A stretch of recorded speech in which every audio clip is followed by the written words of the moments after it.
Alright, everyone, welcome back to Unknown, Unsolved Unseen, Triple U. Woo! Woohoo. We're your hosts. I'm Frank, I'm Sage. and we're getting to episode 18. Yeah, moving along. Getting close to that number 20. Yeah, not that far from the 6-month mark, too. Yep. Wait. Oh man, we missed. Could have made the joke at 15. Go number 15. Burger King foot lettuce. I missed it. We got past 15. Oh, darn. How sad. You don't look sad. Thanks. I would assume that my sarcastic tone would give that away. Rude. So, do you have any announcements for this episode? I just have one. All right. Before I get into my story today, 'cause today's my episode, I want to give a shout out to Frank for helping me with the research. As I'm sure you heard in the last episode, I was not feeling well. There were some coughs that we did get a chance to edit out. Which turned into the flu. Yeah, ended up coming down with a very serious case of the flu. Out of work for a whole week, which sucked. But he helped me complete the research so that I could have an episode to present for all of you today. Yeah, she has some cryptids in this. That's Sage clapping in case anyone was wondering. She had some cryptids today that I had very good information on that I was able to help her with, so I gave her some of those information. And on top of it, when she was going through her topic, she's like, "Hey Frank, by any chance do you have this random book?" And I walked over to the bookshelf, pulled out the exact book she needed, and it's the book that is like the source for this episode. Yeah, which I'll mention that here in a second. Yep. So then, one last thing for me: cryptids and curiosities, and the Wilkes-Barre Scranton Penguins at Carbondale UFO Carbondale UFO game are both on April 12th again. I forgot to share those on the Instagram because with Sage being sick and me worrying about that more, this kind of slipped my mind, and I never shared those on the Instagram story. So I'll try to do that tomorrow, which will be Monday when this is released. Very good. Sounds good to me. That's all I had. All right. So today we're going to be talking about the Bridgewater Triangle. So I saw this referred to in one of my sources as the Pandora's box of paranormal happenings, which I 100% agree with, especially after doing the research, because my lord, did I not think it was going to erupt into what it did whenever I decided that this was a topic I wanted to do. So the Bridgewater Triangle is in Massachusetts. It consists of a 200 square mile so-called paranormal vortex with 3 points in Abington, Rehoboth, and Freetown, but then also consists of Taunton, Rainham, Berkeley, Dighton, Brockton, Easton, and Bridgewater, which are all in like the center of the triangle. Bridgewater's in the Bridgewater Triangle? No way. It is, yes. So the term Bridgewater Triangle was actually coined by cryptozoologist Loren Coleman. And it was coined in the 70s, but it was officially released in his book, Mysterious America in 1983. So this is the book Frank was talking about where I was like, hey, do you happen to have this? And he did. I have a lot of random books on whether it's ghosts, aliens, cryptids, unsolved mysteries. I have a plethora of knowledge both in my brain and on the bookshelf. Yes, there's a lot. So Loren Coleman's actually responsible for defining the borders of the triangle in this book. And so I put the sources down below as we always do, so you can see it there. If you want to check it out. You know, I think this is our 5th time Loren Coleman is cited on this podcast. There was the Lake Champlain monster. He coined the name Dover Demon. He was cited on the Yeti episode. And actually, no, I think this is the 4th one because he's cited in this episode. And then in 3 more episodes, he'll be cited again in my upcoming one. So this is a guy, we talk about him a lot. Yeah. He's a very well-versed cryptozoologist. Did you know he runs the International Cryptozoology Museum? Yeah, I think you've told me that. I would love to go there at some point. let's make it a bucket list item. That is on my bucket list. I don't know if it's on your bucket list yet. I'll put it on mine so that ours match. So Loren Coleman writes that, quote, areas of strange, unexplained activity, UFO sightings, mysterious disappearances, creature sightings, and a high incidence of accidents, violence, and crime have been labeled as triangles.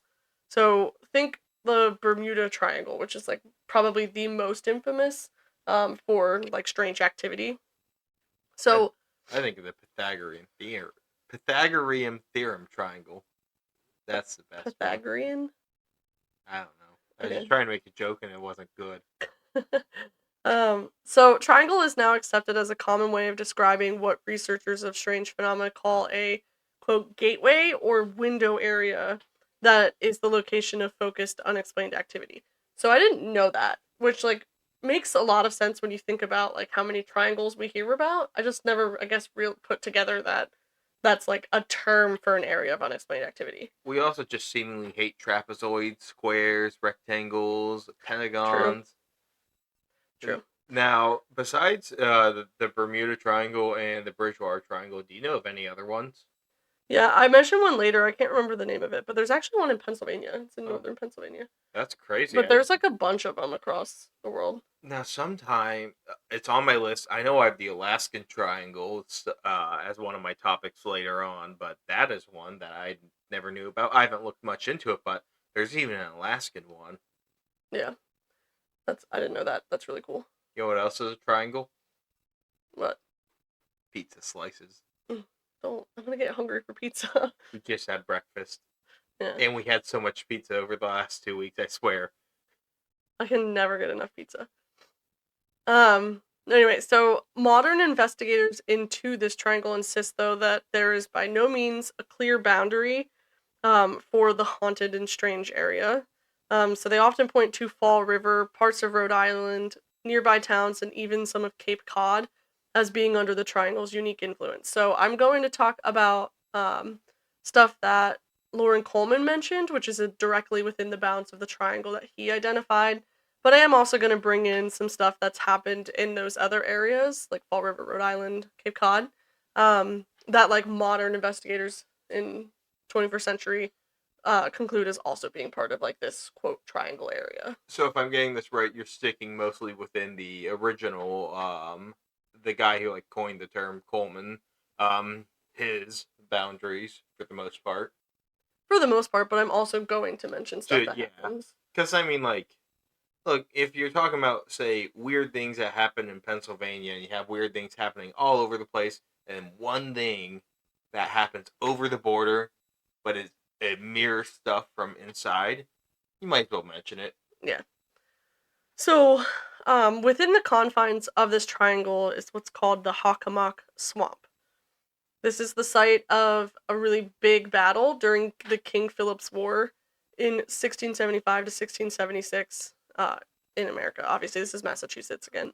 It's a 16,950 acre wetland that is considered to be the largest in the state of Massachusetts and quoted as being, quote, full of quicksand, rivers, and murky reed-infested pools. For thousands of years, local native populations to the area of Hockomock recognize that this area has extraordinary character and consists of sacred but sometimes evil phenomena. The swamp's early recorded days go back to the native Wampanoag tribe of the Native American Algonquian Nation, best known for its use of using the swamp as a fortress against invasion by early English settlers. For centuries, natives had relied on hunting game at the swamp, and the swamp had gained a revered status among the natives. They named it the Hockomock, which is an Algonquian term that means places where spirits dwell. I also read it could be translated to the places where spirits walk. So it could be either one of them. A lot of places like to have correlation between spirits and waterways, so this is like a huge waterway. Yeah. In addition to life-sustaining activities, much of the swamp served as a dual purpose for a sacred burial ground. The deceased would be placed within these places in hopes that they would continue in the rhythm and flow of the universe, give back to the earth. Interesting. Yeah. So in the 80s, there was a Massachusetts archaeology expedition that uncovered a roughly 8,000-year-old Native American burial ground on Grassy Island within the swamp. Wow. Yeah, and this is interesting. So when the graves were opened, which honestly, if you ask me though, that's pretty heinous. I don't understand why we do. I understand the interest that we have in history and archaeology, but sometimes I'm like, can we not let the dead rest? Yes, because they want to understand who was buried, age and whatnot, what they had with them, but also at the same time you are disturbing a grave. Yeah, Hey, at least they're only disturbing it. At least they aren't doing the British thing and eating the mummies. yeah, Did you know that? I did know that. Just Yeah. it's very heinous. But anyway, You could always get more heinous. true. So they got a little bit of karma though, because the red ochre within the tombs, quote, allegedly bubbled and dissolved mysteriously, and every photograph taken of the site was unable to be developed. Oh, wait, what year was this again? This was in the 80s. 1980s. Mm-hmm. So, was this mentioned in Coleman's book, or was Mm-hmm. this okay? Yep. He said he coined the term in the 70s. I actually didn't see when the book was published. 1983. Okay, so this was right before the book was published, so it's Yeah. supporting right before he was finished with it. Yep. And then in the 1970s, while clearing a pathway for the new interstate, construction workers found arrowheads, stone tools, pottery, and other remains of early native populations. Archaeologists and historians theorize that these natives moved into the area following the receding of glaciers over 10,000 years ago. And it's not surprising that this area has Native American remnants because Massachusetts has one of the highest densities of Native American sites in the New England era. And this site itself is particularly important to the story of the Hockomock Swamp. Plus, Massachusetts is probably a great place to live. Like, back then, you have good access to waterways, so that's fish, plenty of forest cover, materials, and animals to hunt. So it's, got everything you need. hmm During the 18th and 19th centuries, Euro American settlers deemed the swamp to be worthless, barren land, and attempted to drain it and convert it into profitable farmland. Um, Nah, they should have turned it into condos. Reverend and historian William L. Chaffin of Easton was an early, at the time, was an early advocate of the schemes to drain the swamp. However, today most of the swamp remains untouched by development, in large part due to many years of pushing for environmental protective legislation. The Division of Fisheries and Wildlife owns approximately 5,000 acres within all 6 communities, and the Hockomock Swamp Wildlife Management Area provides access to the public via recreational activities. Recreational areas. So activities such as farming, or not farming, hunting, fishing, boating, canoeing, swimming, and observation of and study of the flora and fauna are allowed and encouraged. And this is where we get many of the stories coming from the Hockomock Swamp and the Bridgewater Triangle, is Ooh. people being able to do those activities. So, I just want to let you know, if you saw I was on my computer earlier, I was taking a picture of what the swamp looked like. Mm-hmm. Because when I think swamp, that does look like a swamp, but sometimes I think more like the, um, I would say tropical maybe swamps. Like I'm thinking Everglades, but this is definitely not like Everglades Yeah. because Everglades is warm year round compared to the Hockomock Swamp, which probably freezes for a good portion of the year. Mm-hmm. So I just looked at pictures to see what it looked like. It's pretty. Yeah. A lot of the areas are pretty. Obviously, it's swampy, but Yeah, half the search results were also books for about Hockomock Swamp, yeah, paranormal things or haunting. So I think I'm in for a treat with what you're going to tell me. maybe. Hopefully. Author, paranormal investigator, and host of the podcast New England Legends, Jeff Bellinger is quoted as saying that the King Philip's War was the bloodiest battle in U.S. or British history ever per capita, meaning that the greatest population percentage died at the time. 75 to 80% of the natives were wiped out, and 25% of the colonists were wiped out. That leaves a stain that I don't think could ever be washed away. Could this be reasoning for some of the paranormal happenings that I'm going to explain? You decide. Now, 75%, 75 to 80% of natives and 25% of the colonists. What was the starting numbers? Did it say or no? No, those were just the percentage I was given, though. Still, that's probably a lot of people. Definitely. So, according to one tale, Native Americans had cursed the swamp centuries ago because of conflict with colonial settlers. A revered object of the Wampanoag people, which was a belt known as the Wampum Belt, was lost during King Philip's War. Legend says that the area owes its paranormal unrest to the fact that this belt was lost from the native people of the area. Wait, random thing. Is King Philip's War the 7-Year War, or is that a different thing? I could not tell you. Okay, because I bring up the 7 Years War in my next episode. I am very bad at history. Man, we're talking about, Native American wars 2 times in a row. You guys will see next week. Yeah. So the war ended when, with the Wampanoag chief Metacom, also known as King Philip, that's why it's called the King Philip's War, was hung, beheaded, drawn, and quartered, and Oh, then had wow. his head displayed on a pike for 200 years at the Plymouth colony.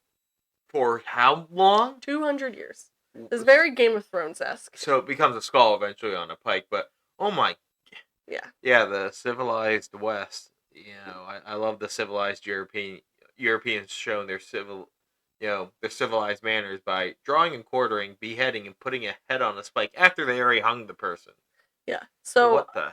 I give this little bit of history of the area so that you can kind of understand what energy is there. Yeah, that's probably a pretty good thing to understand. What the hell's going on there, because that's crazy.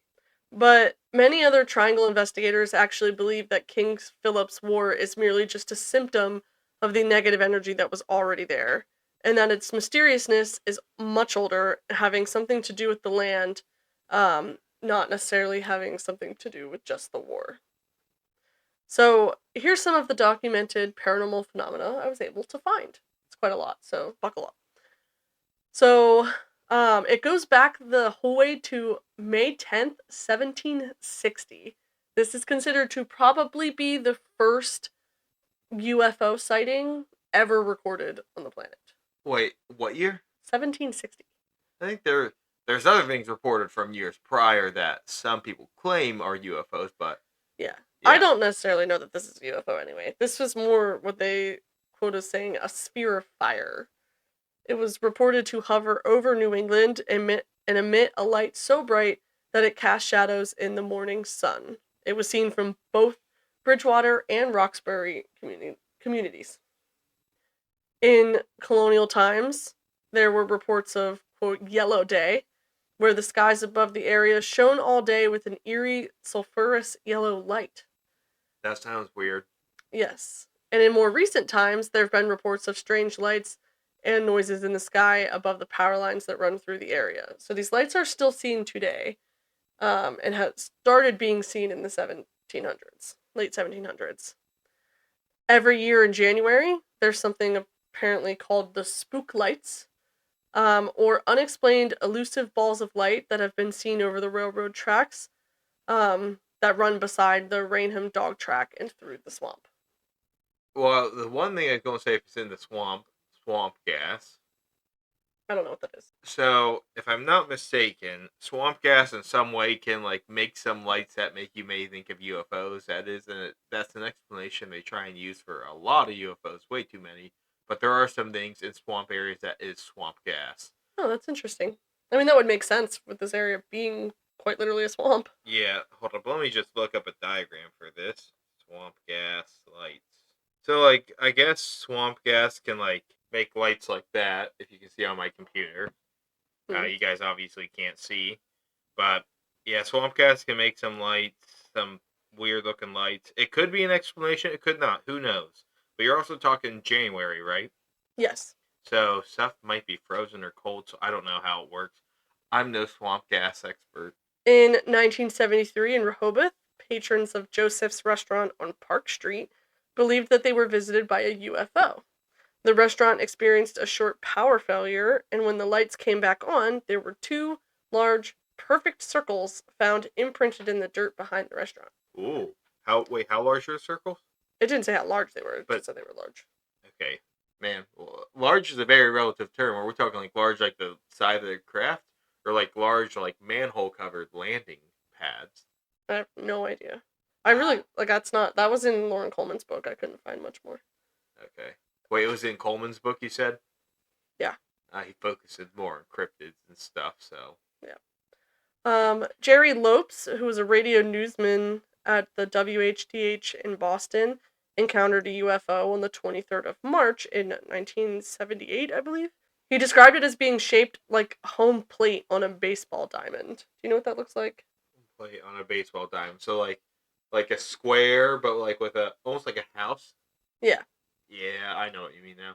And it had bright red lights on its top, a powerful white headlight at the point on the bottom, and rows of white and red lights around the edges. Interesting. Yeah.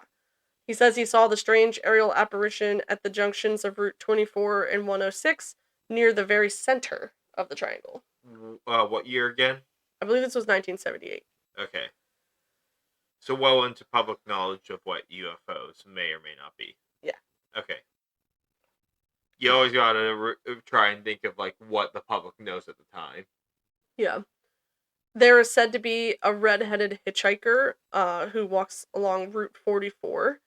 He is quoted as being a man with a big ginger beard, a plaid flannel shirt, and jeans, and he's often seen on the side of the road near the Rehoboth-Seekonk town line. He is said to get into cars that are willing to pick him up, only to disappear from the passenger seat. Interesting. Do they have like any person they could potentially link that spirit to, or no? Not that I saw. So it'd have to be more recent if you're wearing that type of attire and know how to hitchhike. Yeah, so 70s, probably. Probably. 70s is when, 60s, 70s is when hitchhiking was, like, the most popular. My dad used to hitchhike when he could. Well, I mean, that was a better way of getting around. Yeah, it was more trustable back then. Well, until the 70s, when all the serial killers took advantage of it. True. From Freetown, there's a ghostly trucker who is rumored to speed along the winding Copacut Road, and he blares his horn and threatens passing motorists to get out of his way. Interesting. Is there like history of a truck that was speeding down and crashed, or no? I don't know. These are, like, very brief things that I found, like, in his book and in other sites. There's not, like, a lot of information on them. Hey, I'm asking the questions that I think our audience might be thinking. Yeah. Well, I don't have the answer, so sorry. Can I not handle the truth? I don't know. There have been other paranormal phenomena seen within the skies, in the form of sightings of very large unknown birds. Thunderbirds and big birds? Maybe. So, the most dramatic event took place at 2 a.m. on a late summer's night in 1971. Norton Police Sergeant Thomas Downey was driving down Winter Street in Mansfield toward his home in Easton. So this is, like, within the triangle.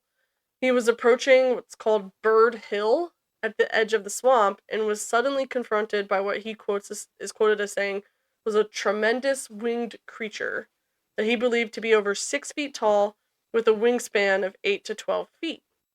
As he came to a stop, the bird flew straight up and disappeared over the dark trees headed toward the swamp. As soon as he got home, he reported the sighting to the police, and those that were on active duty at the time investigated the area, but the bird had not been seen again. Funnily enough, though, which I thought this was hilarious, his last name is Downey, which got him, like, a lot of teasing in his department, because it's ironically related to birds. Interesting. So, do you think that was like a real bird? I don't know. They called him the Birdman. Following that. That sucks. Yeah. Are there other bird sightings here? Yeah. There's, like, very brief ones, only a couple other ones, but could this have been the Thunderbird, like Frank mentioned earlier? Maybe. I want to do a full episode on the Thunderbird at some point. I actually think that's coming up pretty soon. But in brief, the Thunderbird's a name given to a large, dark-colored gliding bird that has wingspans over 15 feet wide. They are mentioned a lot in Native American folklore and traditions, and have been reported throughout the Americas, such as in Texas and even in northern Pennsylvania in the Coder Sport Triangle. So that's the Pennsylvania Triangle I was talking about earlier. They're recorded as being big enough and strong enough to carry a man away. So a second sighting of those was in 1984, so 13 years after that first one, where two of these large avian creatures were allegedly seen fighting midair, but didn't find much more information on it than that. Do you want me to put my paleontological 2 cents on what these birds may be, or you want to save that for a later episode? Let's save it for the Thunderbird episode. All right, so you heard it here first, folks. Sage doesn't want me to mention what a thunderbird may be. She's silencing the possible truth. There's also the eastern puma. The eastern puma, this is one of the ones that Frank wrote, so this is all new information to me. Yep, and I will elaborate more on it. Yeah. The eastern puma is a species of mountain lion, cougar, or puma that has been widely eradicated from many areas of North America and is presumed to be extinct. However, some people doubt this. The eastern puma has been reported around in many areas, some notable being in the Hockomock Swamp and in Mansfield, Massachusetts, which are both within the confines of the Bridgewater Triangle. Pumas are very elusive animals, so they may be there, and this falls into one of the more plausible cryptids from a scientifically accepted standpoint. There have been at least 2 confirmed puma sightings in Massachusetts by the Massachusetts Wildlife, but they could not find where. But you couldn't find where they were spotted? No, it's just that they were confirmed in Massachusetts by Mass Wildlife, who they also manage Hockomock Swamp. Okay. So it's actually Mass Wildlife, not Massachusetts Wildlife. Did I write it right there? No, yeah, you wrote Mass Wildlife. Yeah, but... which is weird, but it is Mass Wildlife. Yeah, but there are 2 confirmed. It said affirmed sightings of cougars in Massachusetts, and I believe it's written there that it could either be an eastern one or a western one that's moved out, because since the eastern cougar or puma, whatever you want to call it, has been eradicated from the eastern side of the North America, some western ones have moved in to fill in their niche in some areas. That 2 sightings also came from the Cryptozoology of cats, so in case you're wondering. There's also the Mansfield mystery cat, which was reported in 1993. It was reported that there was a very large unknown cat in the area. Some locals referred to it as Sylvester the mystery cat, and I guess people started to make merch about it too. The cat was blamed for the deaths of ducks and chickens, and state environmental police searched for it, but they never found it. Some thought that it could be the eastern cougar, or potentially a jungle cat or jungle cat hybrid native from Africa. Dr. Charles Sedgwick, director of the Wildlife Clinic of Tufts University, that's a university I actually applied to when I was looking at colleges. Oh, neat. Doubted that it was a type of puma. This could very well be just an exotic pet that someone had let accidentally escape, which is where many people say that big cats come from. You wrote alien big cats. Yes, they are called alien big cats. That is the term. Alien big cat, because it's a big cat out of its typical environment. So, like, if you see, like, a leopard or jaguar or lion outside of its normal habitat, say, like, England or North America, that is a alien big cat, an ABC. The ABCs of cryptozoology, alien big cats. And there's a lot of people dedicated to proving these right. But a lot are thought to be escaped exotic pets or from circuses or zoos. Okay. In 1972, in Rehoboth, a, quote, lion hunt was organized by local police because residents of the area reported being terrorized by what they believed was a large cat or mountain lion. Yo, ABCs, alien big cats. Yeah. Cattle and sheep in the area had been mysteriously killed, and their carcasses were discovered raked with large claw marks. Police took casts of the animals' tracks that were found in the area and tried to use hunting dogs and as well as a helicopter to hunt for the animal, but they never ended up finding anything. 1972. For some reason, I thought you said 1872, and I kept on thinking this was 1872, and then you mentioned helicopter, and I'm like, what the hell? No. Okay, sorry. I'm like, a lion hunt, 1872 makes sense. This has happened many times in those years too. But then you mentioned helicopter. I'm like, wait, did I just mishear all of that? No. Um, You'll be surprised at how many lion hunts have happened in places like Europe and North America, because that's in the book, The Cryptozoology of Cats, that I'm reading right now. This is not an uncommon occurrence for places where lions should not be. message. I wonder why that is. Like, I mean, it's not like super common, but like comparative to other cryptid things, like it happens more often than what you think. Okay. Well, I'll stay away. I am very allergic to cats, so I don't think that's the reason to stay away from a lion, because you might be allergic. I think there's a bit more pressing matters with the fact that that is a dangerous animal. you're not wrong. Black dogs are a paranormal phenomenon that's reported in parts of Europe and North America. They're reported to be about half the size of a calf or a collie dog. I'm assuming that you mean like a border collie. Wait, they report to be what? Half the size of a calf or collie dog. Yeah, I did not mean to have the word half in there. Okay. So Sorry. size of a calf. Yeah, size of a calf. I must have wrote half at first and not realized. No, I think I just added the word in there. Okay. Yeah, they're reported to be the size of a calf or a collie dog. Like a border collie? Yeah. Okay. They're black. Just also, why can't we just ever write a size? Why do we have to always compare? Like, I know that we've had this conversation on things where, like, it makes sense that if we know something is a size, like, to compare it to that. What, like that when there's a meteor that was described as the size of 8 washing machines? Yeah. Like, I get that it's easier to visualize that, but sometimes I'm like, really? Like, we picked a collie dog? Like, Yeah. what the heck? These dogs are described as black, similar to black labs. That's it. That is what they're directly like described as. Black lab is the closest looking dog, but not size dog. Okay. Jet black with shaggy coats. And Frank writes that this is all so far normal descriptions. And then the non-normal stuff is that they're described with having large red or green glowing eyes, foaming or salivating at the mouth. The word I put in there is the exact word that was used in the book I read. Slavering. Slavering, I think. Slavering. I'm gonna say salivating. And large teeth. They're noted to be nocturnal and very menacing, and seemingly evil. They have bad breath that some claim is fiery. Apparently, when someone tries to touch them, they're not physical animals, more like apparitions.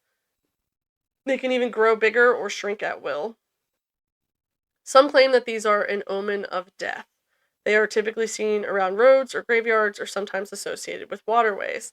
I'm just now remembering, if you think of Harry Potter, the third one, if whenever Professor Trelawney is looking at tea and they look in Harry's teacup, he has the black dog. Yeah, I forget what they exactly call it. I think it was just the black dog. I don't know, but it was the omen of death. Yeah. I can't believe you remember that professor's name. I would have just said divinations or whatever. Yeah, the divination professor, Professor Trelawney. I love her. That professor. These descriptions come from Mysterious Creatures, A Guide to Cryptozoology by George M. Eberhart. And yeah, this is a book you're probably going to see referenced a good amount going forward, because I finally got volumes 1 and 2. This is like the ultimate source for cryptozoology. It has your big cryptids and all your small ones, like everything from like your Bigfoot, Loch Ness Monster, to your Afa of Iraq, which is a random monitor lizard, or all the random saber-toothed cats, or the different types of potential ground sloths. Everything. The dog is called the Grim. Is that the Grim Reaper? No. A spectral dog that is a portent of death. So, what we're talking about now.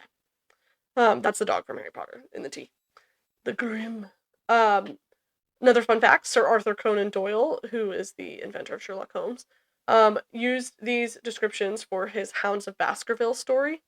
Highly recommend that people watch the BBC Sherlock with Benedict Cumberbatch.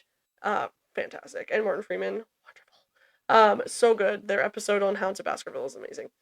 But anyway, so for the connection with Bridgewater, these creatures are seen in the area And there's a notable sighting on April 30th, 1976, where a black brown dog was seen in Abington, Massachusetts, eating a Shetland pony that it had killed. The, quote, dog reportedly ripped out 2 throats of 2 ponies in the area. This is what I read in, So more than what I found. yeah, Coleman's book. So he said it wasn't just 1 Shetland pony, it was 2, and that local firefighter Philip Kane, who was the owner of the ponies, actually saw the dog standing over the bloody carcasses and gnawing at their necks. So there's a sighting from a firefighter, which I would say is pretty reputable.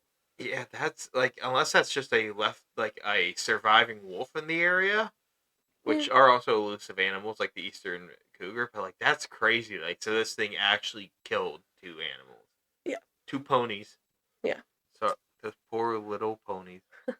And then during the weeks of this dog terrorizing the community, the local police received thousands of calls, like via their tip lines. School children were kept in at recess, which, like, oh, that would have sucked. I loved recess. And then many homeowners and store owners were arming themselves with rifles and other hunting weapons. Hell yeah, like the Van Meter visitor. Armed to the teeth, get ready to fight these invaders.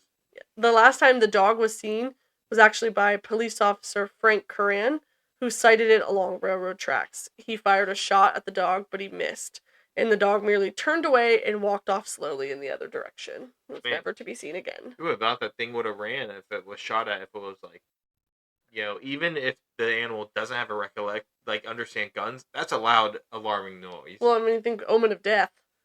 I'm sure that it knows what a gunshot is. Well, if it's paranormal, then it does. If it's not paranormal, then it should have been. If it was a real,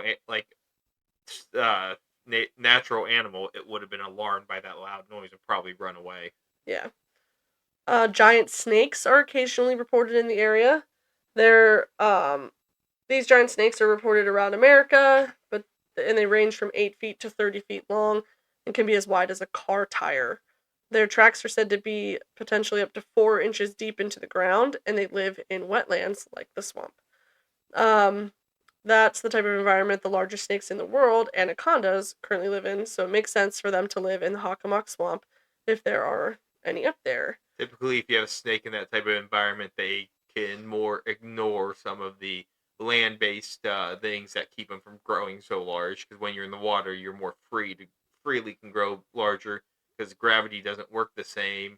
And I mean, you see that with stuff like whales and colossal squids and sharks. Did not know that. Yeah, and that's why anacondas are so big, because I don't know if you know this, an anaconda almost spends its entire life in the water. I did not know that. Yep. The New England area does not, however, have any snakes of this size, nor does it have an environment to support such a large reptile, but there have been sightings there. I also read, in I believe Loren Coleman's book, I think, that there was once a huge anaconda that was, like, ran over or something, but, like, no one has any idea how it got to the swamp. So I'm assuming it was probably a pet. Exotic pets released. Yeah. An anaconda is an exotic pet that people can keep, then people might get rid of, because do you know how large anacondas get?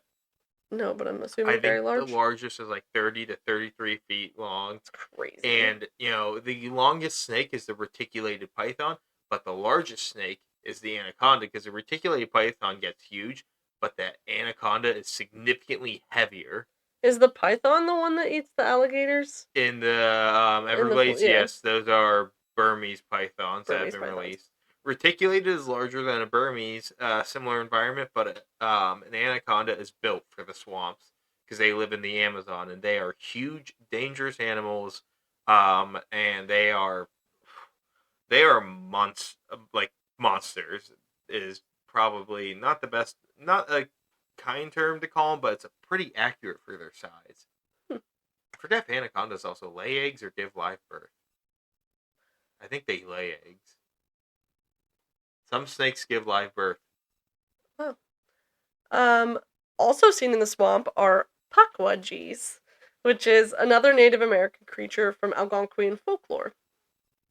Their name may translate from Native American languages to person of the forest, little wild man of the forest, little people, or little people who disappear. Short kings. Pukwudgies are creatures that range in height from 2 to 4 feet.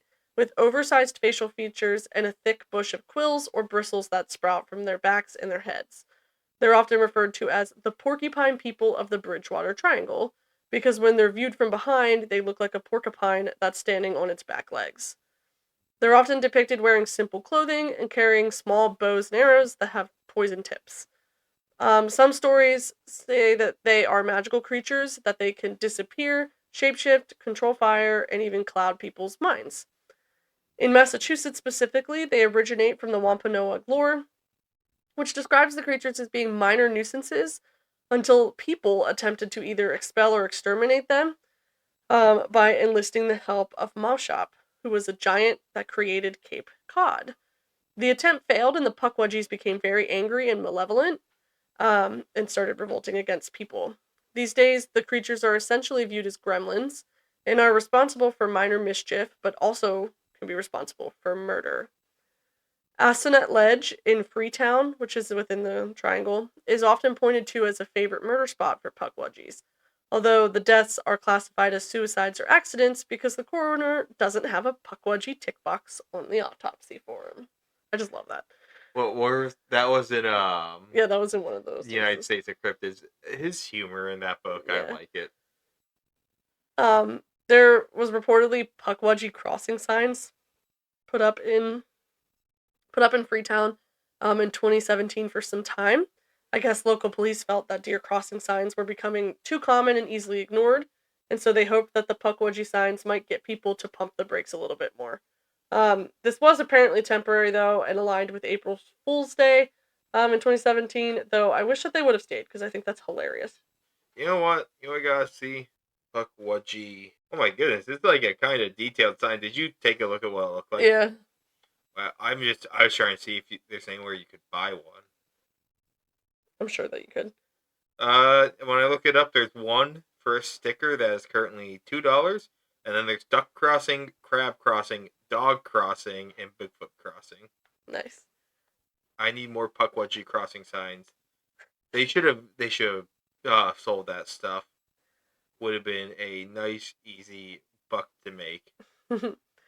Another pop culture moment. I feel like I'm unknowingly bringing this back to Harry Potter again. But in the Harry Potter universe, Pukwudgies are magical creatures that live in North America, and are associated with the Ilvermorny School of Witchcraft and Wizardry, which is in the Northeast. So, like, same area of Massachusetts. They are short, gray, and have large ears and porcupine-like spines.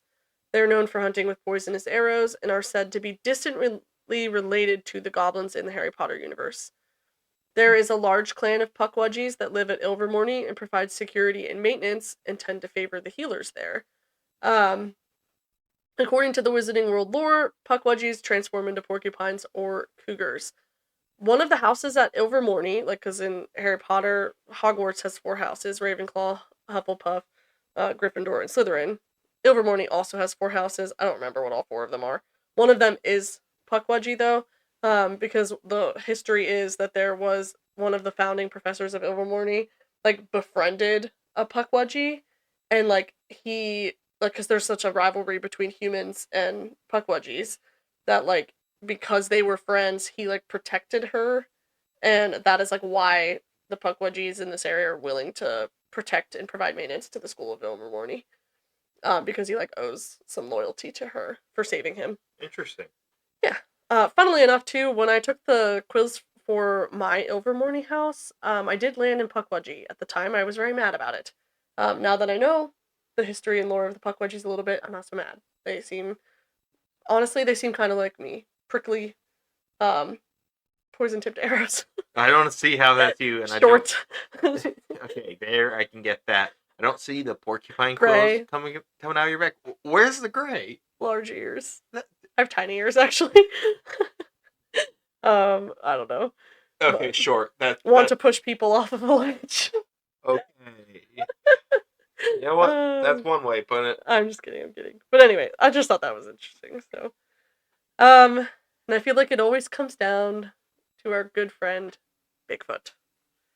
So this place is no exception to the Bigfoot rule. You know what's actually interesting?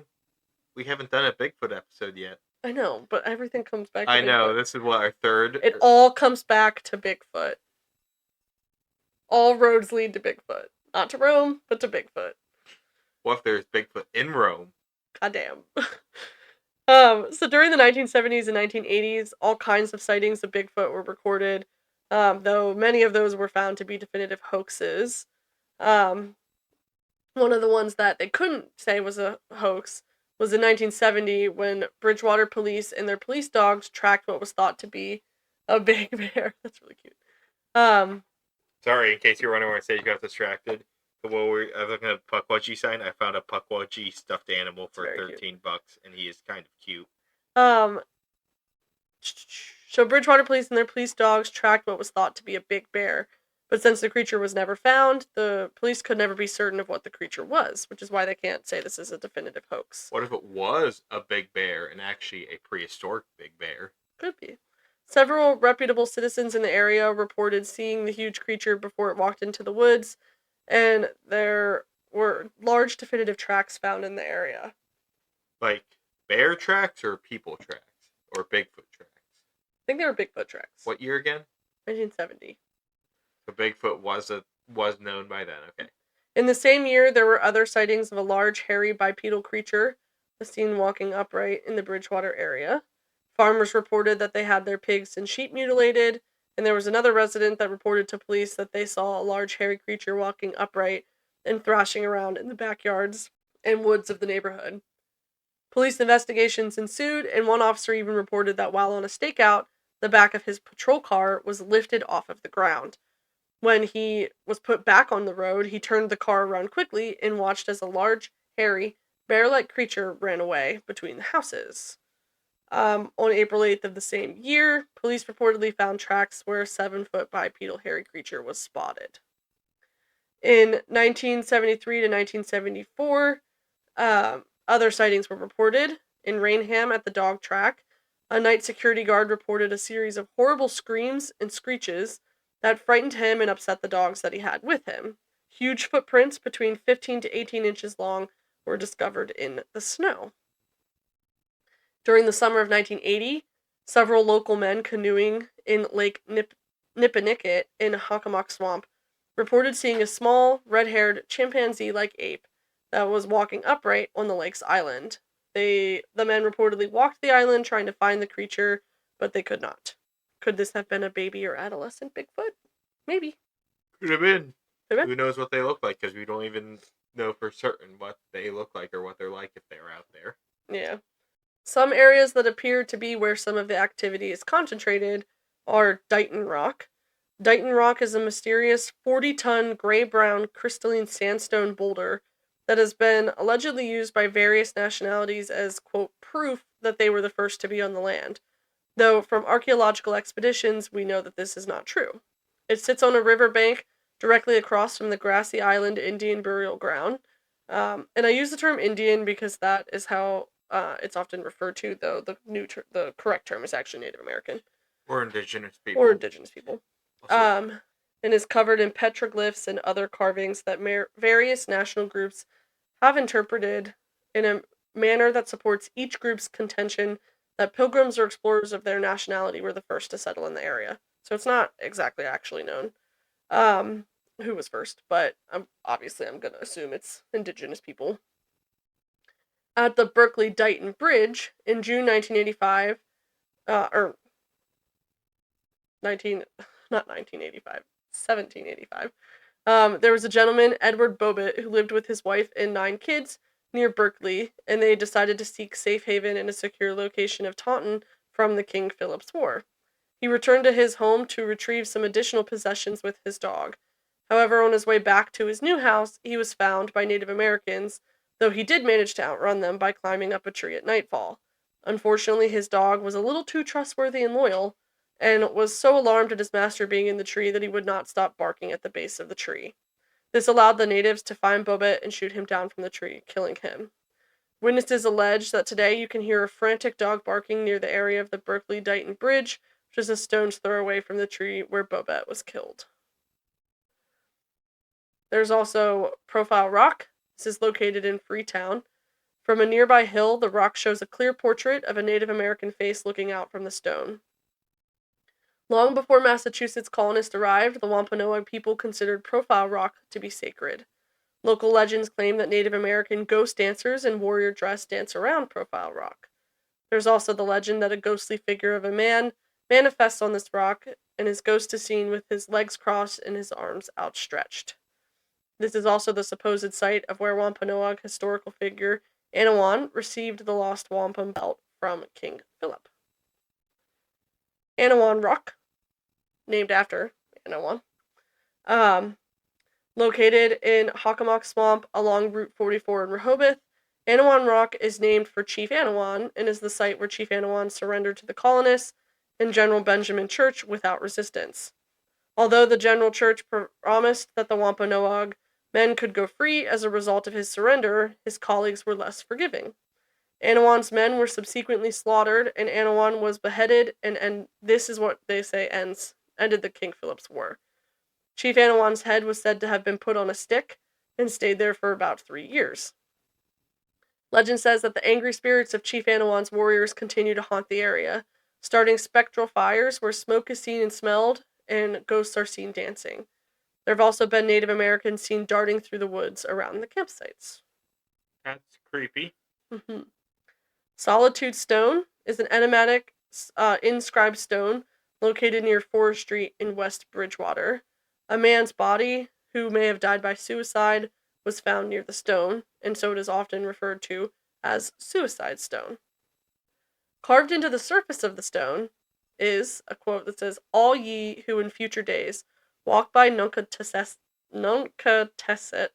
stream, love not him who hummed his lay, cheerful to the parting beam, but the beauty that he wooed." I don't have any idea what that means, but I thought you were going to tell me and look at me like, what do you mean you don't know? Okay, so we both don't know. no. Yeah. So they call it Solitude Stone or Suicide Stone. Freetown and Fall River. This area has been noted as an area of major cult activities and animal sacrifices, and police are often called to the area to investigate. Retired Freetown Detective Sergeant Alan Alves said he witnessed evidence of regular satanic cult activity in the forest for about 15 to 20 years, beginning in the late 1970s and continuing into the early 1990s. He said he and other officers would regularly find animals that appeared to be sacrificed ritualistically, with no blood in the animal, but none on the scene either. They'd often find satanic graffiti of upside-down crosses and pentagrams about around the forest as well. I feel like a lot of those are also just satanic panic, mass hysteria. I hate to be that guy to say that, but man, does it feel that that's often the case. No, you're not wrong, and this kind of adds into that, because in 1998, which is during height of satanic panic, which was in the 90s, there was a cow that was found in the area butchered, and then there was another report of calves and goats that were grotesquely mutilated in the middle of a clearing in the area as if to be part of a ritual sacrifice. Interesting. Alves said police believed the infamous Fall River cult murderers, Carl Drew and Robin Murphy. Alves said police believed the infamous Fall River cult murderers, Carl Drew and Robin Murphy, conducted rituals in the forest, even having a hut in the middle. He said police found an underground bunker with creepy dolls believed to belong to a satanic couple who were prosecuted for molesting children that they had adopted. Alves was also the first officer on the scene at the discovery of 15-year-old Mary Lou Aruda of Rainham. Her body was found tied to a tree in 1978 after she was kidnapped, and it was 2 months later that she had been found. I'm not going to go into more details for this because, fortunately for Mary Lou and her family, her case is actually solved. We're going to need a trigger warning, right, on this episode? Maybe. Okay. Brief mentions of stuff. If you know anything about true crime, one of the most famous cases to ever exist, arguably just as famous as Jack the Ripper, is the case of Lizzie Borden. I do plan to do an episode on this later down the line, but I will just give a brief overview because I think her case is so fascinating, because technically it is unsolved. Like, there's no one that was convicted of the murder. You know, you can cut this out if you want. If anyone has watched Venture Bros, there's at one point where a guy goes, "Who would win in a fight, Anne Frank or Lizzie Borden?" Wow. Essentially, there was a young woman who was accused of killing her dad and stepmom, Andrew and Abby Borden, with an axe.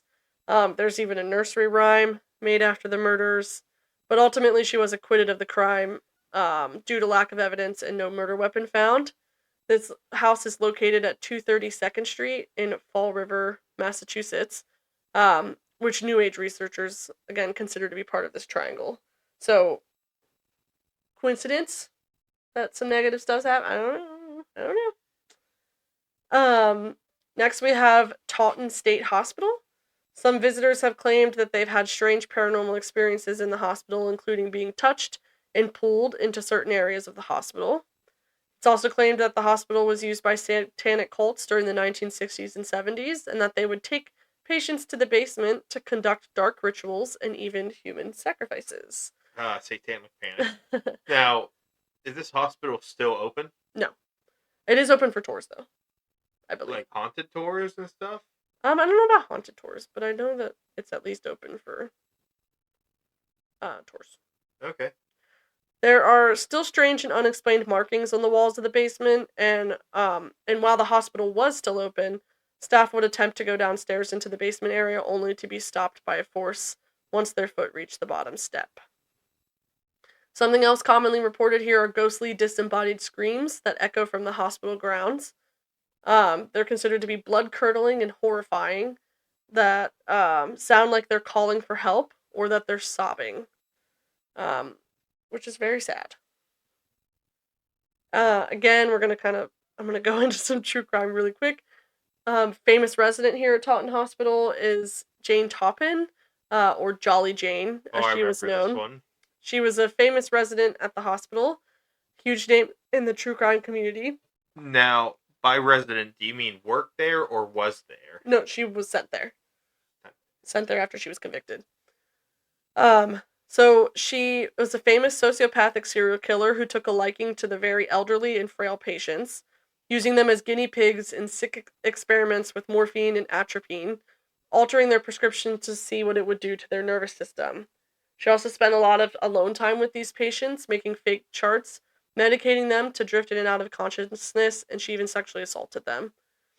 She stated that she'd like to see the inner working of their souls and derived sexual thrill from her patients being so close to death. How do you get that from... I don't know. Sociopath, man. After she began her career as a private nurse, she started poisoning people close to her. Nice. She killed her landlord, her foster sister, and 4 elderly members of the Davis family who she nursed for. When Minnie Davis was found dead, a toxicology report was ordered, and Tompin was eventually arrested for the murder. She was later found not guilty by reason of insanity and sent to the Taunton Hospital to serve her sentence. I highly recommend checking out Morbid True Crime Podcast episodes on her from April 2024. They are wonderful. They did a 2-part series, super in-depth, crazy, crazy case. There was also another serial killer here, Anthony Santo, who confessed to the murders of his 2 cousins and another girl in the span of 3 months. He stated he went into mad spells where he couldn't control his actions or anger. He was diagnosed with hallucinations and eventually sent to Taunton, where he would supposedly spend the rest of his life. Man, this Bridgewater Triangle has, like, serial killers, cryptids, ghosts, aliens. What isn't there? Again, Pandora's box, man. That's why they call it that. It's got everything. And we're not done. I still have a couple more places. Oh my goodness gracious. There's also Bridgewater State University, where several buildings and rooms on campus are alleged to be haunted by ghosts and other paranormal phenomena. In the Woodward Hall building, there's someone that's heard running up and down the halls screaming fire. And it's said that in 1924, the old Woodward dormitory burned down and that there was a girl screaming fire. And she had been the one who actually set the fire initially. Okay, that's so, like, creepy, because if you're after this happened, you're just sleeping, or wait, did it say the dorm? Yeah, it's in the dorm, yeah. You're just sleeping here, fire, fire, fire, fire, and you don't know what the hell's going on, but it's a ghost saying fire. That Yeah. your ghostly activities start to mimic real life. No, that ain't me, bro. That ain't me. Nope. That ain't for me. It ain't for me, dog. It ain't for me. It is said that she died that night in the legend, but there's no records on file for any death happening in that fire. So who knows? Interesting. But the fire did happen. Yeah. There's also what's referred to as, quote, an overwhelming stench of death in student apartments on campus. Some students report that they've walked into their apartment and the entire room will smell of rotten death, but surrounding apartments won't have anything or anyone reporting scents. Yo, maybe they just got rotten meat in there and don't know. Could be. I once had rotten meat in my apartment at college. I went out for I was on a trip for Model UN, and during that day, the power went out back at the apartment, and I had some ground beef.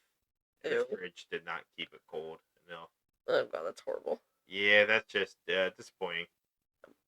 In Shea Durgan Hall, it's said that people can hear the sound of a woman choking. The story behind it is a man choking his girlfriend because he was convinced that she was cheating. It's also said that in this hall there's a ghost on the fifth floor that does silly things like rearrange chairs and stack cans. Well, that's a lot nicer. It is.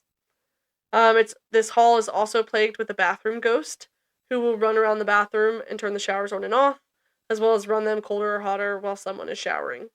Reminds me a little bit of Moaning Myrtle in the bathtub in the prefect's shower room in Harry Potter again.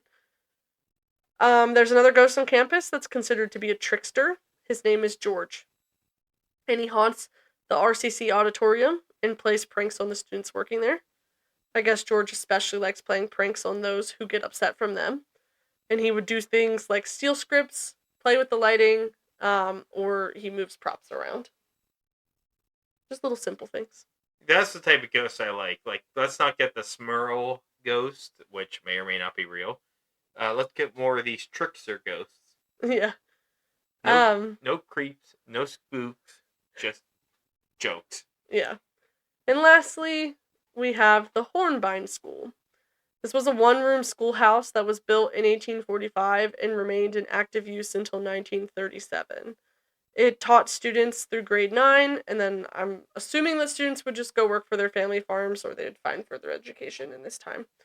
When it was sold off in 1937, it became abandoned. Then in 1968, the Hornbein School Association bought the property and then opened it for public tours. The building is alleged to be haunted by its former inhabitants, where neighbors have claimed to hear voices and other sounds even when the school is locked up and vacant. There have been others who have reported seeing apparitions of a teacher and students dressed in 19th century clothing within the locked building. That is a very dedicated teacher, if I've ever heard of one. Not paid enough. Hey, less. Yeah, the spirits of children have also been witnessed playing in a patch of grass near the front of the schoolhouse, I don't and then like they kid disappear. ghosts. I don't like children ghosts. That's creepy. Yeah, I'm not a big fan of that either, especially if they're heard laughing. That freaks me out. Mm-mm. But, so all in all, that is what I've got for the Bridgewater Triangle. Literally, hodgepodge, whatever it is. Hodgepodge, total fruit salad of random ass shit that falls under every category of unknown, unsolved, unseen. And there's probably more things to it that you just didn't have the time to get to. Yeah, and a lot of the information that I found was from, like, the 80s and stuff, like, or 80s, 90s. Not a lot of it is from the 21st century, so I'm sure that if I had done a little bit more digging, I could probably find more from the 21st century, but mostly it's, like, Loren Coleman's, his book, and then people kind of expand upon that. And there's probably some newer, more obscure books, because when I looked at the Hockomock Swamp, I did see one book in the images that showed a pterosaur. Well, when I was reading about the big birds that could be in the area, there was a lot of mention of them being pterodactyl-like or pterosaur-like, but I didn't really want to, like, one, I'm going to go into that stuff in the Thunderbird episode, but two, like, that I don't believe is an accurate description, so I didn't want to like give weight to it in this episode. No, that's good. The one in the book cover is carrying a kayak oar Yeah. in its mouth. Well, it says they're big enough to pick up people, so that doesn't surprise me. A kayak oar would be nothing. But overall, Frank, what are your thoughts? Well, there's a lot to unpack in this place. 200 square miles is not that large of a place if you think about it. I mean, when you do the expanded, that includes like the Lizzie Borden house, and you get over that 200. But man, I mean, that's a lot packed in there. Massachusetts is a fairly densely populated state, so I'm not surprised that there'd be that much paranormal in there. We've already been to Massachusetts once in the podcast for the Dover Demon, so we'll probably be back there other times for various other things. But you know what? I think there's something strange going on there. Is it, I can't really tell what it is. There's too many things going on. Some of those places may be haunted. They definitely have the tragic past behind them. That helps it out for any paranormal activity. Cryptids, that is the prime location for some cryptids, whether they're actual scientific animals or not. Who knows? I mean, I'm not all opposed to eastern pumas still being around. Pukwudgies, I just don't think they're real personally, but I'll entertain them. And the UFO, you see sightings everywhere. That's a very peculiar stuff, especially the one that lit up the sky in the 1700s. That's very interesting. Okay, so I just looked up the 4 houses of Ilvermorny, and I forgot what they were, but they're Thunderbird. Ooh, cryptid. Wampus. Cryptid. Horned Serpent, and the Pukwudgie, all cryptid. 4 of which have technically been seen in the Bridgewater Triangle. Wait. The Wampus? Yeah, so Wampus? I saw that, like, briefly mentioned somewhere. The Wampus cat is what a Wampus is. Yeah, and the big cats. I thought. So I, briefly saw that somewhere. I didn't think that it was enough to add it in, but it is apparently something that has been seen, in that area. Okay, I didn't know the Wampus cat was in there. I know the Wampus cat is a tougher one to figure out because it's, I don't know. I don't have it off the top of my head. The book I'm reading now and the United States of Cryptids both talk about the Wampus cat. So if you wanted to know about that, you can look through those books for more information on the Wampus cat. But that is another cryptid. So all 4 houses are cryptids. Yeah. Versus Gryffindor, Ravenclaw, Slytherin, and Hufflepuff. Where can I find a Hufflepuff? But I can go searching for a Thunderbird. Yeah, and I just think that it, like, I'm not going to get into her politics, but J.K. Rowling must have at least done some research when she was developing the idea of Ilvermorny. Yeah. Which is pretty neat that, like, it genuinely fits the area, like, for what is there. All right. I think that's very good. Any other final thoughts? No, I thought that was interesting. It, at times it was hard to follow because it wasn't like one necessary like storyline or one individual creature or paranormal place. You had like 24 things overall. At times I got lost and was thinking about some of the past things you said. That's good. Yeah, it's definitely not like a storyline. It's more just like a hodgepodge, like I said, of like random events or random mini things that happen to like be a part of the same thing. Yeah, like for example, the Bermuda Triangle, it's bigger, it's more well known, but it doesn't have as much variety to it. Yeah. It has the same couple of events and stories, and like each story has a similar like what happened in it. Yeah. But this, you got Pukwudgies, Bigfoot, cats, black dogs, various haunted places, UFOs, and other paranormal phenomenon, all different and unique in their own. Bermuda Triangle is like missing boat, missing planes, That's pretty much it. Yeah, basically. So like that, it's a very different in terms of in this triangle. And in my opinion, it's also done by a very good researcher out there, Loren Coleman. Fun fact, he went to school for psychology. I did not know that. Yeah, he actually has a very interesting book, a psychology book on school shooters and stuff. Oh, I'll have to. Yeah, so Loren Coleman isn't like some just like random guy. Like he's an educated individual.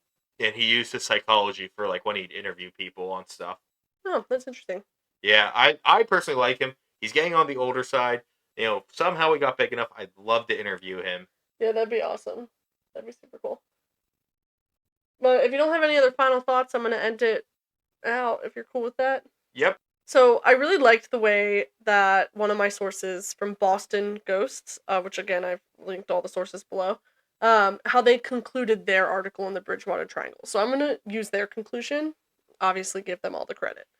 But I just thought it was very well written and pretty unique. So it says some researchers suggest that the Wampanoag cursed this land, and that their indigenous magic had conjured spirits to protect their land from interlopers. Others say that satanic activity in the area has opened a portal that allowed demonic spirits to enter our world. Whatever the reason, this area seems to know what you fear, and uses this knowledge against you to defend its mysteries. The spirits of the triangle manifest your nightmares, and they are not easily exorcised. Well, that's a good one. I know, I think that's like giving me little goosebumps. Or whatever, like to finish it out. I'm like, I want to get my dad. The spirits of the triangle manifest your nightmares. That honestly, many of these things are my nightmares. So, jeez, I 100% agree. But so that's what I got on the Bridgewater Triangle. Encourage all of you to check out the sources that we've got linked below. I love Morbid. They also did an episode on the Bridgewater Triangle. Highly recommend that. Or anywhere else. There's a documentary out there. I think it's on. I don't know. It's on one of the major streaming sites on the Bridgewater Triangle. I've heard it's very good. So yeah, definitely check it out. All right. So, is that all you had for today? That is all I have for today. So, the last thing is, if this is your first time here, check out other episodes of the podcast. We'd love to have you guys here.